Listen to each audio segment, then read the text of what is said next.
আজকে এই জুলাই মাসে স্মরণ করছি আমাদের সেই সমস্ত সন্তানদের যারা তাদের বুকে তাজা রক্ত ঢেলে দিয়েছে, আমাদের সেই সমস্ত সন্তানদের যারা আহত হয়েছে, দৃষ্টি হারিয়েছে, পঙ্গু হয়ে গেছে এবং একই সঙ্গে দীর্ঘ 17-18 বছর ধরে এই গণতন্ত্রের জন্য সংগ্রাম করতে গিয়ে যারা প্রাণ হারিয়েছেন সেই সব সকল শহীদদের।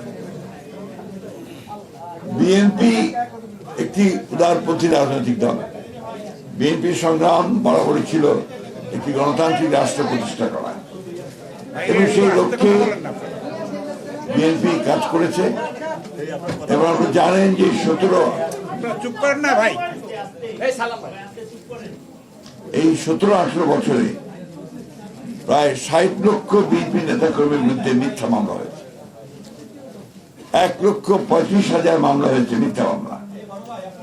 এই বিএনপি নেতাকর্মী এমপি সহ ইলিয়াস আলী, আপনার নাম শুনেছেন সবাই, জানেন প্রায় 1700 নেতাকর্মীকে গুম করা হয়েছে, 20,000-এর বেশি নেতাকর্মীকে হত্যা করা হয়েছে। দেশনেত্রী বেগম খালেদা জিয়া 5 তারিখ পর্যন্ত বন্দী অবস্থায় ছিলেন। আজকে প্রধানমন্ত্রী আমাদের নেতা তারেক রহমান, তিনি প্রায় 18 বছর নির্বাসিত হয়ে বিদেশে ছিলেন। এই বিষয়গুলো আমরা সবসময় মনে করতে চাই, কারণ মনে করলে আমাদের আন্দোলনটা যে কারণে ছিল, যে লক্ষ্য ছিল, যেখানে আমরা পৌঁছতে চাই, সেগুলো আমরা আরো ভালো করে চিন্তা করতে পারবো। একটা দীর্ঘ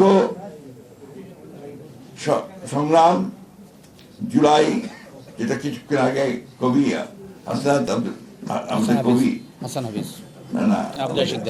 শিকদার সাহেব বলেছেন, যেটাকে আপনার অগ্নুৎপাতের মতো জুলাই মাসে সেটা অগ্নুৎপাত হয়েছে এবং যার ফলে আমরা একটা সুযোগ পেয়েছি। ফ্যাসিস্ট চলে গেছে, সুযোগ পেয়েছি একটা গণতান্ত্রিক রাষ্ট্র তৈরি করবার। ইন্টারিম গভর্নমেন্ট আমরাই দিয়েছি, অন্য কেউ দেয়নি।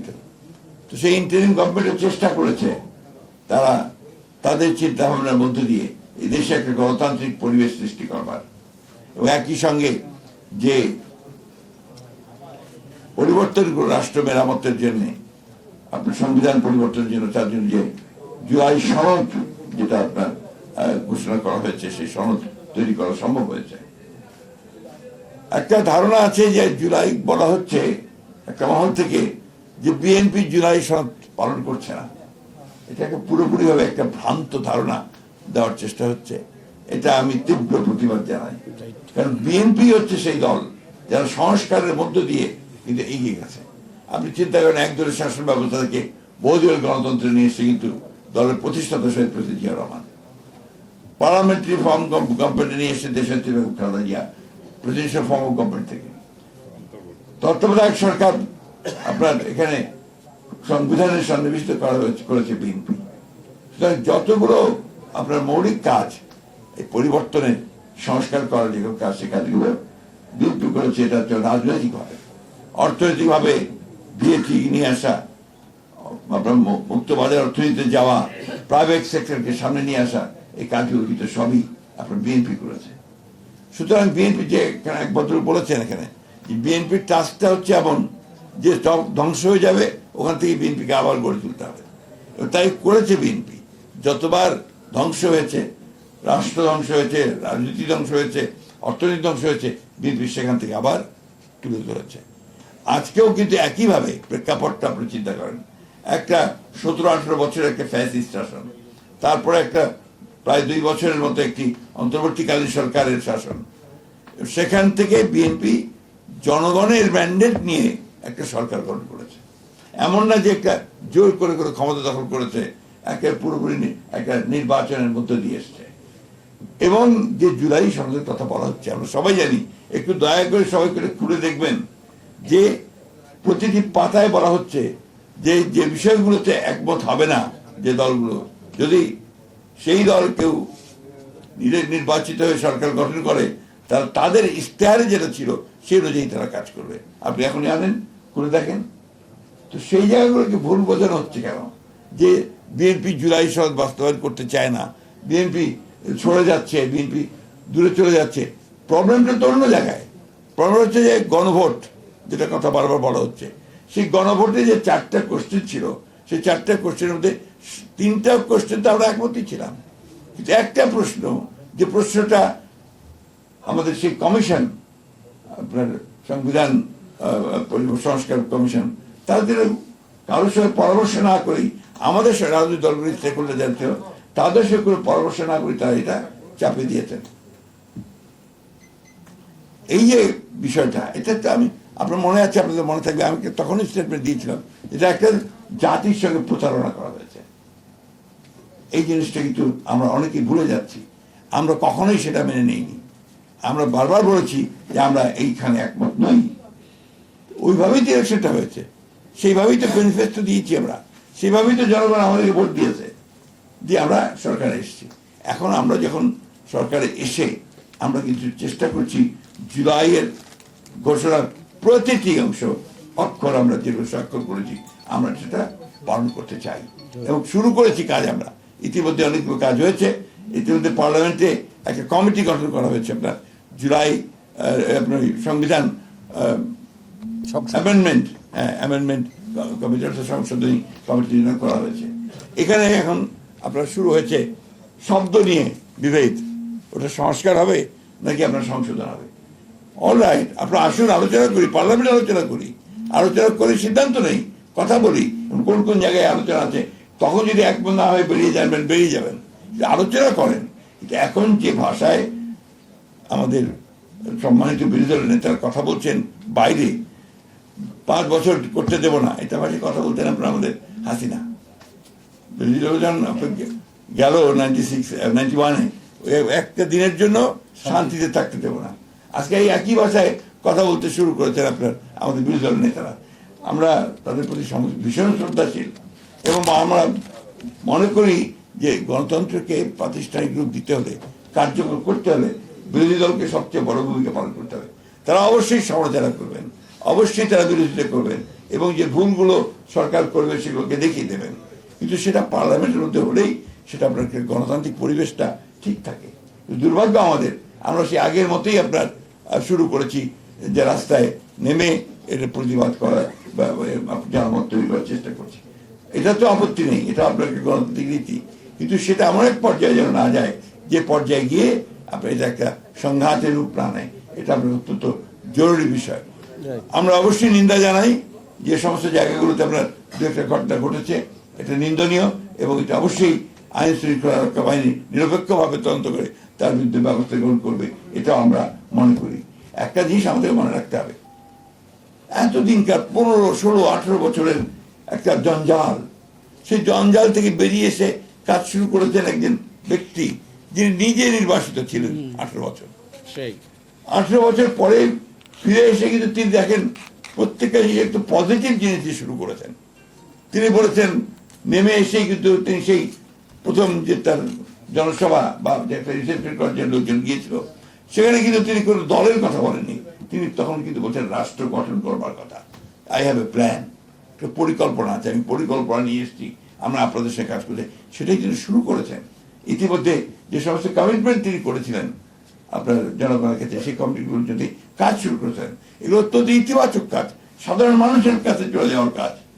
তার ফ্যামিলি কার্ড, কৃষক কার্ড, আপনার ধর্মীয় উপাসনালয়ের যারা আপনার আছেন, মুয়াজ্জিম, ইমাম, পাদ্রী, পুরোহিত, তাদেরকে ভাতা দেওয়া, খেলাধুলার বিষয়ে ছেলেদেরকে আকৃষ্ট করা, শিক্ষার্থীদের আকৃষ্ট করা, সাংস্কৃতিক কর্মকাণ্ডকে আবার ছড়িয়ে দেওয়া, এই বিষয়গুলো অত্যন্ত পজিটিভ কাজ।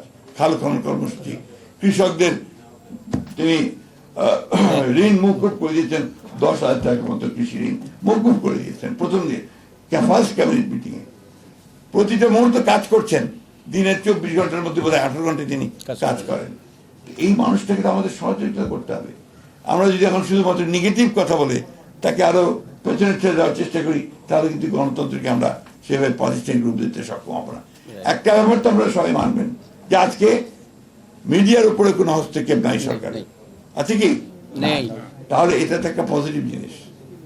আপনার কোথায় কি নিয়োগ হলো না হলো এটা আরেকটা বিষয়, এবং আমার দুঃখজনকভাবে বলতে হবে আমাকে যে সেখানে আপনাদের সাংবাদিকরা এর মধ্যে জড়িত। এই যে একজন বললেন না বিএনপির কোনো গ্রুপই নাই, BNP is not looking after it. আপনাদের সাংবাদিকদের মধ্যে গ্রুপ তৈরি করে আপনারাই আপনার আরেকজনকে সরিয়ে দিচ্ছেন, এই বিষয়গুলো তো সত্য কথা। সুতরাং এককভাবে ওইভাবে যদি আপনার বলা যায় তাহলে কিন্তু সঠিক হবে না কথাটা। অন্যদিকে আপনার আজকে মিডিয়া কার দ্বারা নিয়ন্ত্রিত? মিডিয়া তো আপনার বিজনেস হাউস দ্বারা নিয়ন্ত্রিত। আমাদের মারুফ কামাল সাহেব যে এখানে কাজ করছেন হয়তো সেইখানে ওইটা অতটা নাই, কিন্তু বেশিরভাগ মিডিয়াগুলোই তো আমরা তাদের হাউস দ্বারা নিয়ন্ত্রিত, বিজনেস হাউস দ্বারা নিয়ন্ত্রিত। সেইখানে তো আমাদের ভেতরে ঢোকার খুব একটা সুযোগ নাই। আমরা অবশ্যই সরকারি যে সমস্ত সংস্থাগুলো আছে সেই সংস্থাগুলোতে যেন সঠিকভাবে আপনার লোককে নিয়োগ দেওয়া হয় এবং সেখানে যেন বেশিরভাগ অবশ্যই আমরা সেটা দেখবো এবং কোনো ভুল ত্রুটি থাকলে সেটাকে আমরা সমাধান করে নেব। আপনাদের যে বিষয়গুলো আজকে এসছে আমরা অবশ্যই এটা প্রধানমন্ত্রীর আপনাদের কাছে শুনলাম, সেগুলো আমরা প্রধানমন্ত্রীর কাছে তুলে ধরবো। আরেকটা বিষয় এখানে বলেছেন বেকার সাংবাদিকদের যে আপনার তাদের কর্মসংস্থার জন্য পুনর্বাসনের জন্য, এই বিষয়টা আমরা অবশ্যই প্রধানমন্ত্রীর সঙ্গে আলাপ করে আমাদের যারা আপনার এই জুলাই নয় শুধু ফ্যাসিবাদ আন্দোলনে যারা শহীদ হয়েছেন তাদের পরিবারগুলো, তাদের সন্তানদের এবং এই বিষয়গুলো যেন আপনার অবশ্যই রাষ্ট্র যেন দেখভাল করে সে ব্যবস্থা আমরা অবশ্যই এই দিকে আমরা নজর দেবো। একটা কথা বলতে চাই, আমরা শেষ মুহূর্তে শেষ করতে চাই, দেশটা আমাদের। এখানে আমরা সারাক্ষণ যদি শুধু মারামারি কাটাকাটি যুদ্ধ করতে থাকি তাহলে এটা কোনোদিনই সামনে যাবে না। আপনি চিন্তা করে দেখেন চীন, আমরা সেই 1948-এ আপনার হলো 47-এ আপনার ভারত ভাগ হলো, তাই না? চীনও কিন্তু ওই সময় আপনার স্বাধীন হয়েছে। আজকে চীন কোথায় চলে গেছে আর আমরা কোথায় পড়ে আছি? এর কারণ হচ্ছে আমাদের এত বেশি দ্বিধাবিভক্ত, আমরা এত বেশি আমরা আপনার নিজেদের মধ্যে সমস্যা তৈরি করি, কখনো একমত হয়ে একটা মনোলিথিক একটা নেশন হিসাবে কিন্তু আমরা দাঁড়াতে পারছি না, যে কারণে আজকে সমস্যাগুলো তৈরি হচ্ছে। আমি মনে করি যেগুলো আমাদের সকলেরই চিন্তা করা উচিত। আমরা রাজনীতি করি, স্টেক আমাদের সবচেয়ে বেশি। আপনাদের সাংবাদিকদের বলেন, অন্যান্য পেশাজীবীদের বলেন, তাদের সবচেয়ে বেশি স্টেক আমাদের। আমরাও মরি, আমরাও জেলে যাই, আমাদের যে কোনো একজন সরকারি আসি তখন আবার আমাদেরকে চিন্তা করতে হয় যে পরে কি হবে। এই এইসব চিন্তা আমরা করি, কিন্তু আমরা কাজ করতে এগিয়ে যাই। পৃথিবীটা তো বদলে গেছে এখন, পৃথিবীতে সে আগের পৃথিবী নাই এখন।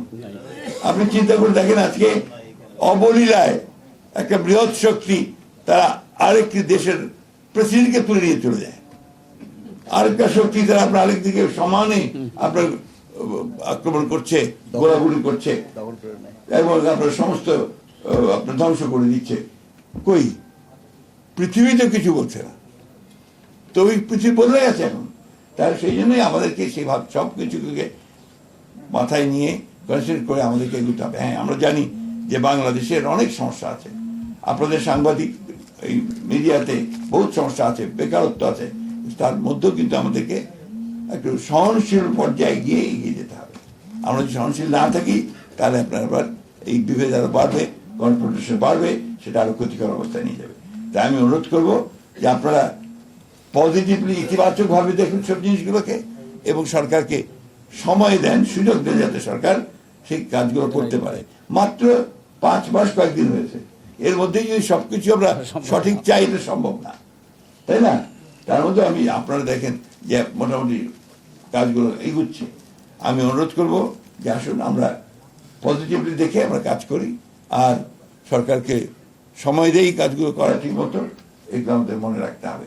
দ্বিতীয়ত হচ্ছে যে সাংবাদিক যে সমস্যাগুলো আছে সেগুলো আমরা অবশ্যই সমাধান করার চেষ্টা করব।